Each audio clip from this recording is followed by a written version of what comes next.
এটাতে মনে করো আরো ডিটেইলসে আরো ভেঙে ভেঙে, ঠিক আছে, এভরিথিং যা লাগে এমসিকিউ এমসিকিউ থান্ডার সিরিজ, এটা অনেকেই নাম শুনছো, এটাতে ভর্তি দিতে পারো, এটাতে সব সাবজেক্টের এমসিকিউ আছে। আর যদি তোমাদের আমাদের আরো কোর্স আছে যেটা হচ্ছে তোমাদের রিফাইনাল রিভিশন প্রিমিয়াম ব্যাচ, যেটাতে 12,550 স্টুডেন্ট ভর্তি আছে, 12,639 স্টুডেন্ট ভর্তি আছে, তোমার মনে করো অনেক সেরা একটা কোর্স, ঠিক আছে, সব সাবজেক্ট আছে, সব সাবজেক্টের একদম রিভিশন কোর্স এটা, ঠিক আছে।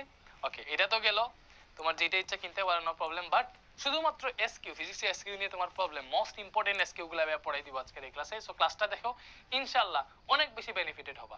সো আজকের এই ক্লাসটা ভাইয়া পড়াইতেছি ফিজিক্স, তাই না, তো অবভিয়াসলি বেটার লাগবেই, ক্লাস দেখতে দেখো ইনশাআল্লাহ। এরপরে কালকে এই ক্লাসের পরের দিন আমরা হচ্ছে ম্যাথের টপ 200 এমসিকিউ সলভ করাই দেবো। তুমি ক্লাসগুলো পেয়ে যাবে একটা প্লেলিস্টে, আমার চ্যানেলেই খুঁজবে, দেখো সবগুলা ক্লাস পেয়ে গেছো, ঠিক আছে।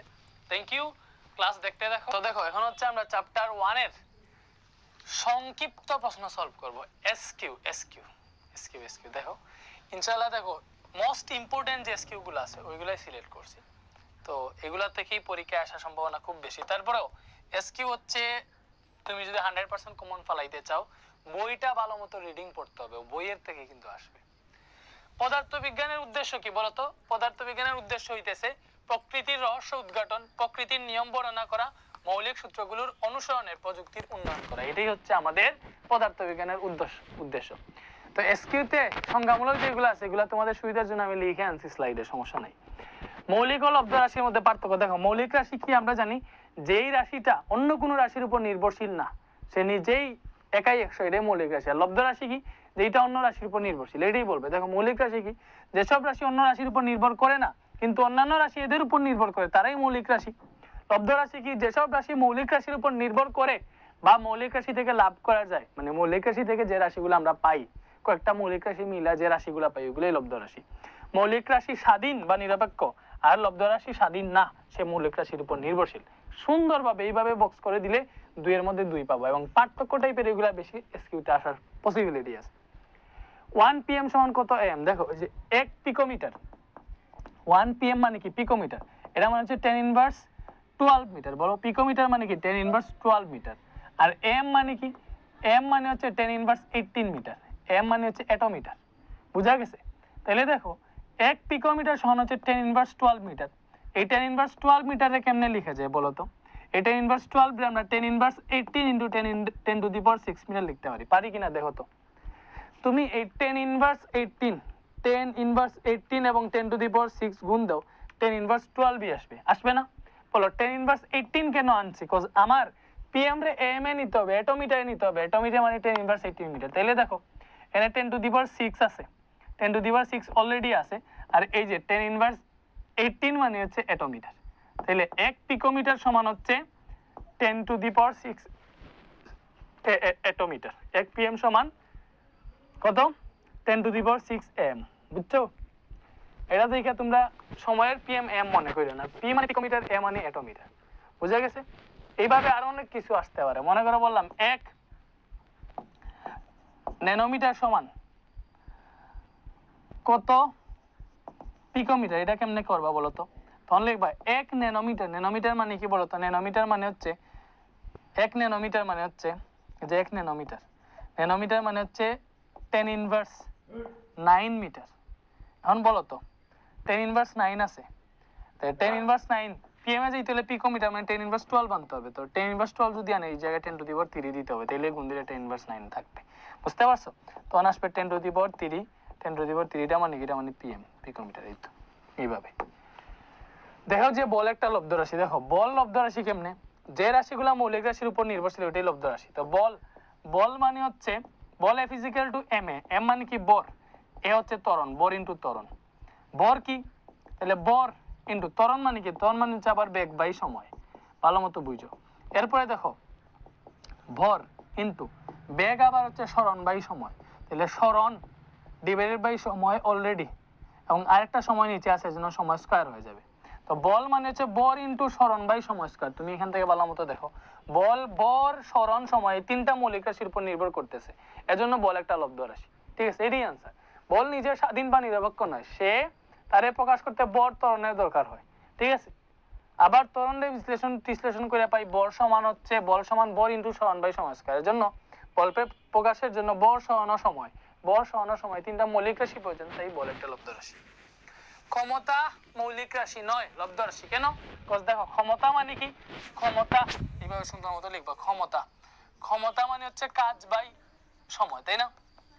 বলো কাজ সমান কি, এই যে ক্ষমতা physical W by T, W সমান আবার mgh, তাই না? বল ইনটু ত্বরণ ইনটু দূরত্ব, ঠিক আছে?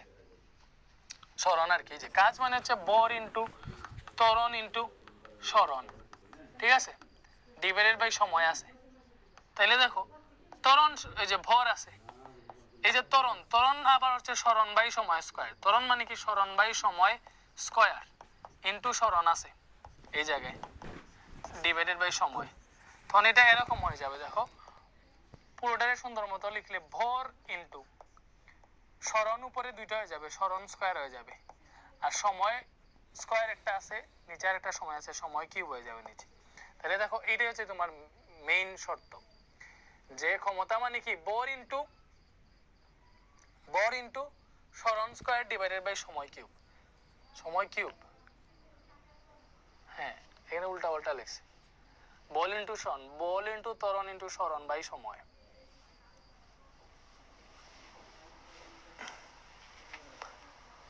এখানে স্কয়ার হবে, এখানে কিউব হবে, এখানে স্কয়ার হবে।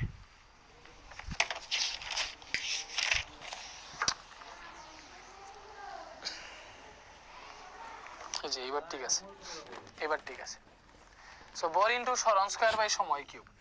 দেখো ক্ষমতারে প্রকাশ করতে বল সরণ সময় তিনটা মৌলিক রাশি লাগার জন্য ক্ষমতা একটা লব্ধ রাশি। মহাকর্ষীয় ধ্রুবক জি এর মাত্রা প্রতিষ্ঠা করো। দেখো আমরা জানি বল F equal to G into m1 m2 divided by d square বা আর স্কয়ার, তাই না? এটাই তো সূত্র। তাহলে এখান থেকে দেখি আমরা জি এর সূত্র কি আসে, দেখো ক্রস গুণন করলে পাবো আমরা G into m1 m2, G into m1 m2 is equal to F R square. কি পাবো? এফ আর স্কয়ার। তাহলে এইখান থেকে যদি আমি জি বের করতে চাই, তাহলে জি সমান কি পাবো? F R square divided by m1 by m2। বুঝা গেছে? তো এখন দেখি তো এবার মাত্রা প্রতিষ্ঠা করতে পারি কিনা। এখন দেখো এই জায়গা থেকে জি, বলের একক কি বলতো? বলের একক KG metre per second square, আমরা সবাই জানি। বলের একক কি? KG metre per second square, আমরা একটু আগে পাইছিলাম। বল F equal to m a, এটার একক কেজি, ত্বরণের একক মিটার পার সেকেন্ড স্কয়ার, ওইটা থেকে আসে বলের একক KG metre per second square. এই যে আর মানে কি দূরত্ব, দূরত্বের একক মিটার, তাহলে এখান থেকে পাবো মিটার স্কয়ার। বুঝা গেছে? Divided by m1 into m2, দুইটারই একক কেজি, সো আমি এককে নিলাম। বুঝতে পারছো? একটা কেজি কাটা, এখান থেকে আমি কি পাইতেছি দেখো তো, m কিউব মানে metre cube, KG inverse 1 second square, তাই না? এটাই তো পাইলাম, তাই না? দেখো আমি কি পাইছি, জি এর একক কি পাইছি, একক পাইছি মিটার কিউব, কেজি ইনভার্স 1 আর সেকেন্ড ইনভার্স 2। তো এই জায়গায় মিটার যেটা, এটা কি বুঝাইতেছে? দূরত্ব বুঝাইতেছে। দূরত্ব মানে এইটা কিন্তু একক, মাত্রা না, মাত্রাতে নেই। এই মিটার দূরত্ব বুঝায়, দূরত্বের মাত্রা কি এল, তাহলে এল কিউব। এই কেজি কি ভর বুঝায়, ভরের মাত্রা এম, এটার উপর ইনভার্স 1 আছে দিলাম। এস কি সময়ের মাত্রা টি, ইনভার্স 2 আছে, তাহলে এটাই হচ্ছে তোমার জি এর মাত্রা, L cube M inverse 1 T inverse 2। এইভাবে তুমি হচ্ছে মনে করো তার সূত্র প্রতিষ্ঠা স্থাপন করে তুমি হচ্ছে একক বাইর করতে পারবা, একক থেকে মাত্রা বাইর করতে পারবা। ঠিক আছে? L cube M inverse 1 T inverse 2, এইটাই আছে। বুঝা গেছে? স্লাইড ক্যালিপার্স ও স্ক্রু গজের মধ্যে দুইটা পার্থক্য। দেখো স্লাইড ক্যালিপার্স ও স্ক্রু গজের মধ্যে পার্থক্য কি? স্লাইড ক্যালিপার্স দিয়ে মোটামুটি লেভেলের যে বস্তুগুলো আছে ওগুলোর দৈর্ঘ্য পরিমাপ করা হয়, আর স্ক্রু গজ দিয়ে অতি সূক্ষ্মভাবে ছোট জিনিসের দৈর্ঘ্য পরিমাপ করা হয় বা ব্যাস এগুলো পরিমাপ করা হয়।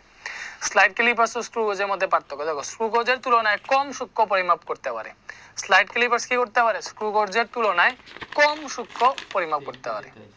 আর স্লাইড ক্যালিপার্স অপেক্ষাকৃত বড় আকারের বস্তু পরিমাপ করতে পারে। হ্যাঁ, আর স্ক্রু গজ অন্যদিকে স্লাইড ক্যালিপার্স অপেক্ষা সূক্ষ্ম পরিসরে পরিমাপ করতে পারে।